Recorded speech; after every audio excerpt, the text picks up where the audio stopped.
have Mr. John F.Xuereb over here.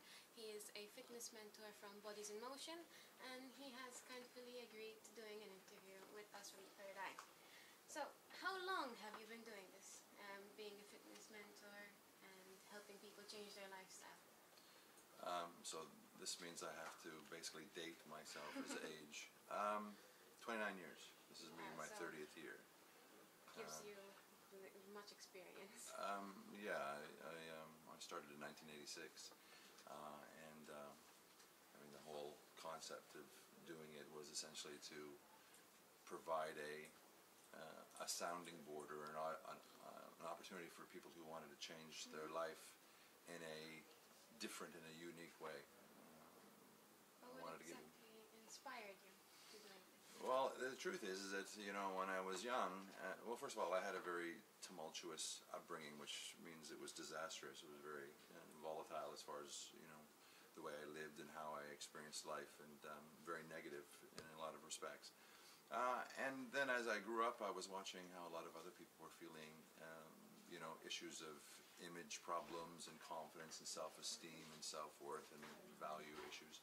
And I saw people in a gym, you know, which is where I used to spend a lot of my time. I saw them fat, out of shape, always buying into a concept of dieting to, you know, possibly look better and hopefully feel better. And what inspired me really was because I didn't want people to think that by looking better you'd feel better. I wanted people to realize that by feeling better you would ultimately do the things that would ultimately make you look better. So what does the term healthy living actually mean to you then? Healthy living is not something that is eating a certain way.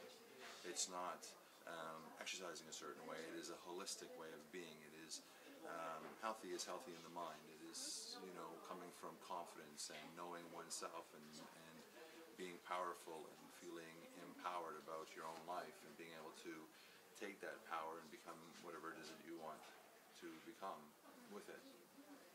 So many of us tend to follow the BMI scale when doing a sort of diet. Why is this not the way, and why is the BMI scale not a good scale to follow?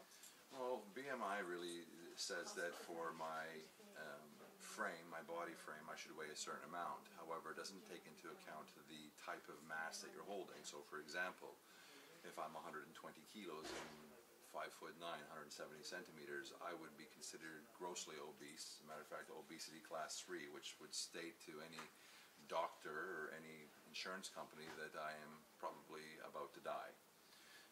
And that being the fact because I'm just simply overweight for my frame. But if you're overweight for your frame, but the weight that you're overweight from is coming from muscle and you know, good positive strength, then it's irrelevant.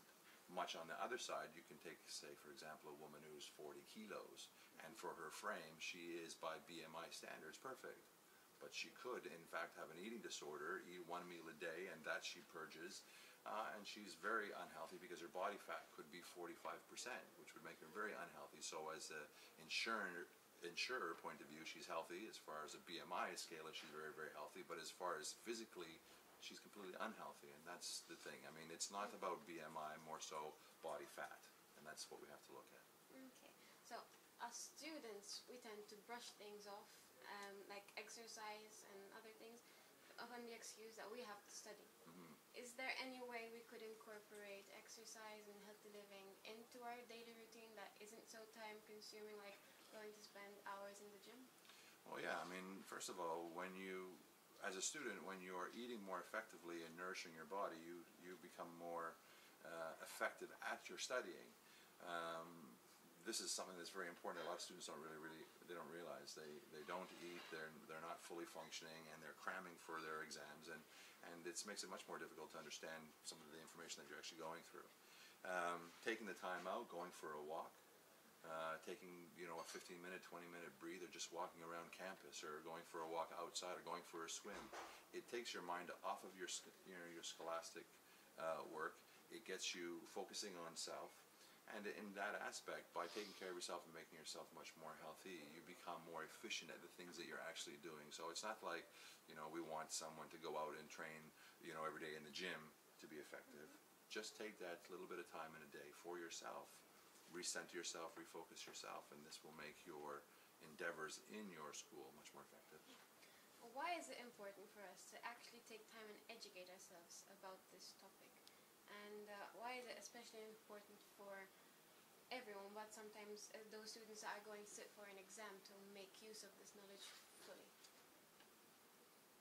Well, everyone needs to be educated, because if you're not educated, then what is it that you're actually going to accomplish? I mean, knowledge is power, you know, and unfortunately so many people, and so many kids especially, are not educated at all when it comes to health, when it comes to self, when it comes to self-confidence, when it comes to these types of practices.